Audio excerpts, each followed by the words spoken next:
Здравствуйте! Сегодня я расскажу о 7 признаках того, что вам может быть полезна психотерапия. Иногда я слышу такую историю своих клиентов, что они долго думали и не решались обратиться за помощью. Иногда даже обращались, но в последний момент отменяли сессию, отменяли встречу, визит, так ни разу не попробовав. И, конечно же, я осознаю, понимаю, что являлось причиной такого поступка, поведения. Конечно же, их собственные страхи, их непроясненные вопросы, какие-то мифы о психотерапии.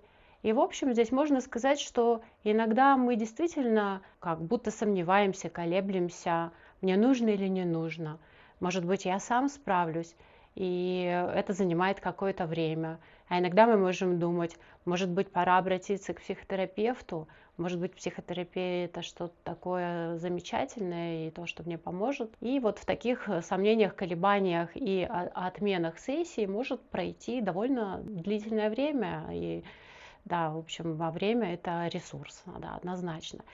И сегодня я расскажу о 7 признаках того, что психотерапия может быть полезна именно вам, и это действительно те 7 признаков, которые безоговорочно говорят о том, что да, вот вам прям очень здорово можно сэкономить время как ресурс и обратиться за психотерапией и гораздо быстрее достичь своего жизненного результата, который как-то у вас там намечен внутри вашего пространства душевного, психологического. И первый признак это повторяющиеся трудности. Если одна и та же проблема повторяется снова и снова, есть такое даже выражение: наступаю на одни и те же грабли, насколько ж можно, да?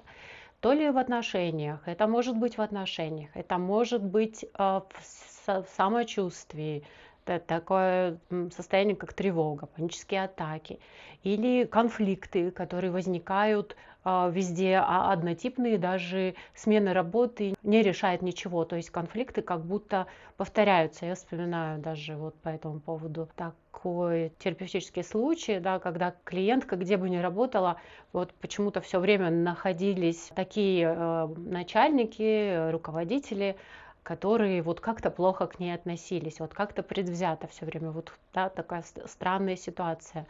И обязательно находилась какая-то коллега такого вот, да, такого же пола, которая как-то настраивала весь коллектив против нее. Ну, то есть и какую бы смену обстановки женщина, этот клиент не производила, так сказать, в своей жизни, конфликт повторялся, как будто конфликт шел за ней по пятам. Это прям такой очень большой сигнал, что здесь очень здорово можно сократить время работы над собой, так сказать, и над коллективом, а пойти на психотерапию. Да, это признак того, что это не просто так, что здесь нужна психотерапия. Ну или такой клинический пример приведу, как женщина приходила с симптоматикой тревоги. Эта тревога была связана с выступлениями или с различными ситуациями на работе. И что бы она ни делала, и дыхательные техники, и там, релаксации, и другие ритуалы, все время проблема эта возвращалась. А на терапии стало ясно, что корень проблем лежит в ее детстве. Это страх быть оцененной, страх, связанный с этим детским опытом. И здесь можно сказать такую метафору, что это как застрявшая шестеренка в механизме. Можно смазать, но пока не исправишь поломку, система снова забуксует. Второй признак, который указывает, что вам действительно поможет психотерапия, это сложности с эмоциями. Когда трудно контролировать эмоции, что как будто все понимаю, но раздражаюсь очень сильно и, возможно, обижаю близких, окружающих. Потом очень сильно сожалею, испытываю чувство вины, но как будто цикл повторяется снова и снова. Это может быть сложности с эмоциями, да, они могут быть связаны как с раздражительностью, да, с такими более эмоциями в сторону агрессии, так и с эмоциями, которые более в сторону грусти, в сторону печали, в сторону, наоборот, неактивности такой, да, пассивности, связанной с эмоциональными проявлениями, да, с эмоциональными реакциями. И здесь могу привести такой пример, более агрессивные эмоции, когда мужчина принес в терапию запрос, что я все время обижаю своего малыша, и я понимаю, ну вот все время срываюсь, и какие-то вот в воспитании очень там, ну, перехожу на крик, и очень чувствую себя виноватым, сожалею и так далее. Вот. И в процессе терапии выяснилось, что у этого мужчины много копится напряжения и много тревоги, которая связана с его самореализацией, с его деятельностью, и которую он не умеет выражать, не может контейнировать или там, стратегии совладания там, с различными такими взрослыми стрессами в сфере деятельности. И вот приходит такая разрядка вот в такой ситуации, конечно, неуместной. И здесь можно привести примеры, метафоры, что эмоции это как бурные реки, бурная река, бурный поток, который нас захватывает, охватывает. И мы в терапии как будто строим бережок, в котором вода течет спокойно и не разрушает все вокруг, не выходит из берегов.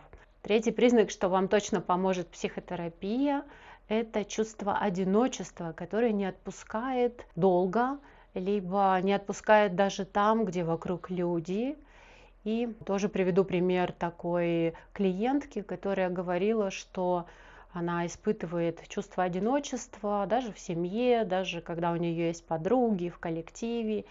И в процессе терапии выяснилось, что чувствами-то своими эта женщина совсем не делится. Вот она как будто не бывает настоящей такой, конгруентной, есть такое слово, довольно сложное. Ну, то есть вот, такой целенькой, все время как будто чуть расщепленная. То есть она играет роль хорошей подруги или хорошей мамы, или хорошей коллеги. Ну, вот чтобы вот прям соединиться со своими чувствами, переживаниями, где-то быть искренней, где-то быть простой, так можно сказать, у нее не получалось. И дело в доверии, как бы пространство социальное не считывалось как безопасное, и в терапии эта женщина впервые получила опыт безопасного пространства, постепенно начала расслабляться, доверять, смеяться, и как будто вот с терапией начался ее опыт быть собой.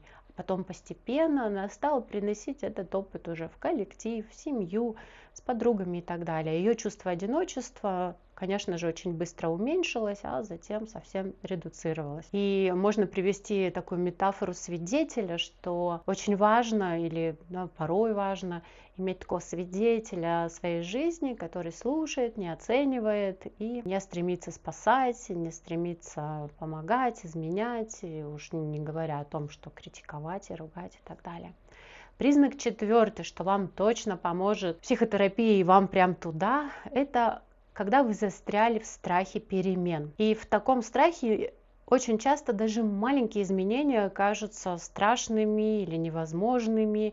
И, как правило, человек выстраивает такой забор, или, как бы сказать, рационализацию. То есть он может долго объяснять, почему эти перемены невозможны, или именно ему они недоступны и невозможны, даже, как казалось бы, совсем маленькие, небольшие. И приведу такой пример, когда мужчина боялся сменить работу, хотя знал, что текущее его разрушает всячески, физически и психологически.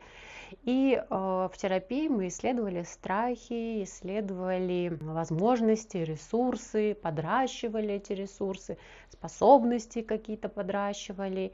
И постепенно этот мужчина реализовал такой нужный способ перехода с одной работы на другую. И здесь можно привести в пример такую метафору, что как будто мы стоим перед дверью, которую очень страшно открыть, но ее нужно открыть самому. И психотерапия дает такой навык.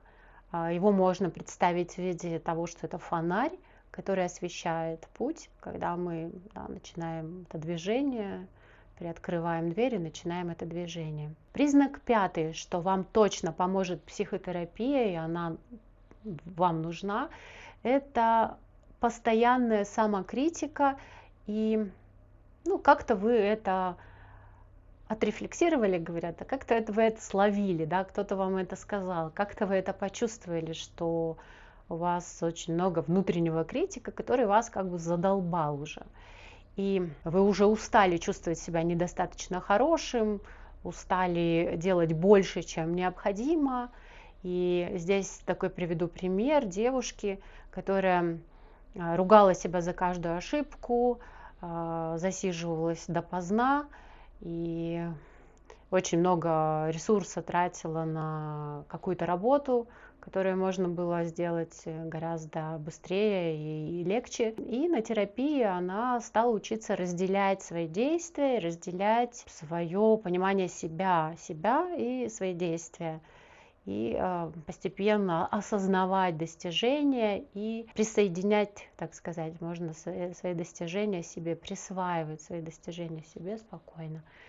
Через ряд конфликтов, да, мы пробирались. И самокритику в метафоре можно представить как некий рюкзак, который хорошо упакован многолетними тренировками, но действительно как бы способ натренировать психику, натренировать внутреннего критика и затем, да, шуточно сказать: ну, мой критик непробиваемый, мой критик теперь действительно хороший, ему прям респект и уважуха.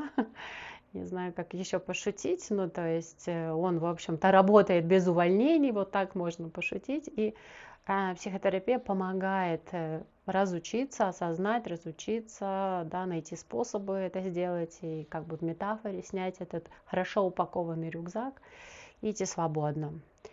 Признак шестой, что вам действительно точно поможет психотерапия и вам туда, это проблемы в отношениях, которые вы долго не можете решить, либо они повторяются, но мы этот признак уже сказали первым, либо они вот просто существуют, и вот прям никак невозможно решить этот конфликт в отношениях, но вы оба там стараетесь, и конфликт остается.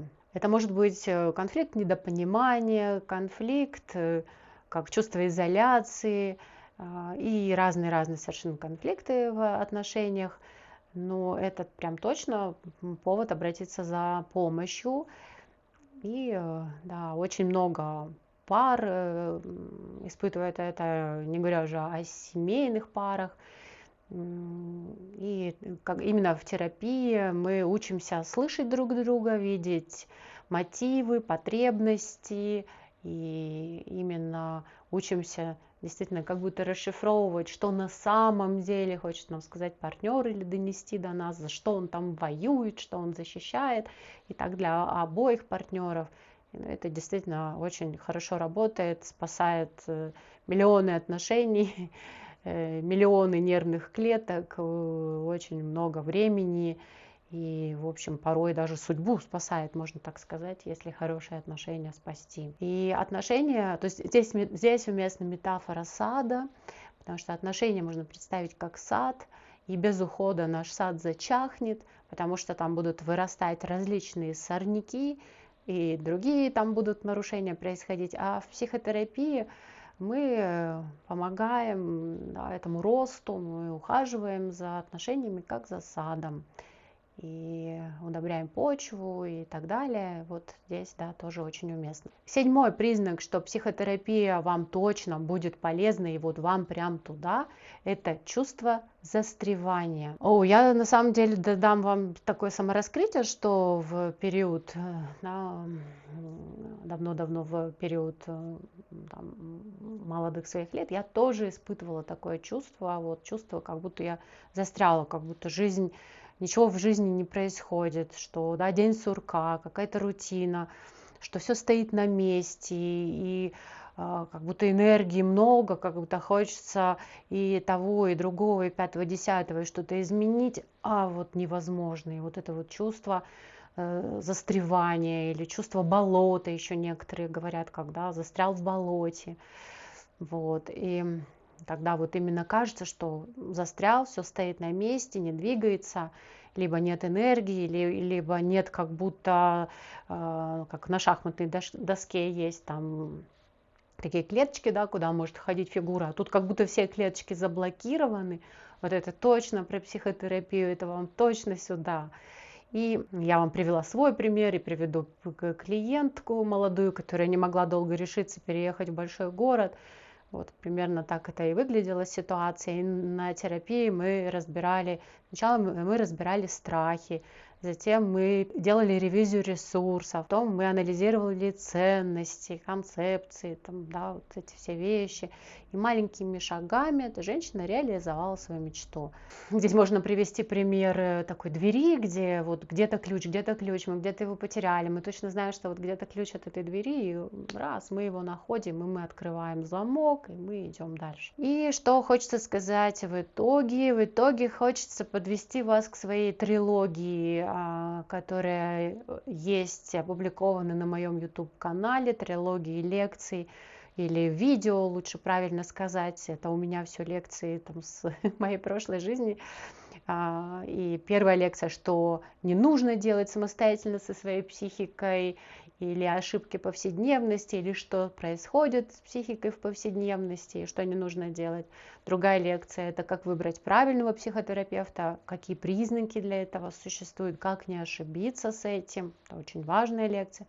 И третья лекция – это что реально происходит за закрытой дверью терапевта, психотерапевта, психолога, и почему это не страшно, там, да, потому что приоткрывается как будто дверь, я вам ее приоткрываю в этой видео и рассказываю, что на самом деле важно в процессе, и что там на самом деле происходит. И да, напоминаю, что психотерапия – это не магия, это не способ такой, да, тренинг быстрых решений, это процесс, когда мы учимся понимать себя, мы учимся других, и у нас отсюда открывается такое пространство, где мы можем делать выбор, да, и это прям про свободу и про осознанную жизнь, которая однозначно делает нас счастливее, наша жизнь становится наполненной, и близким вокруг нас становится лучше, ярче, спокойнее, комфортнее и так далее.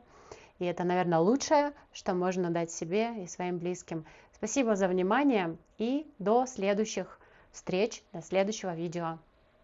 Пока!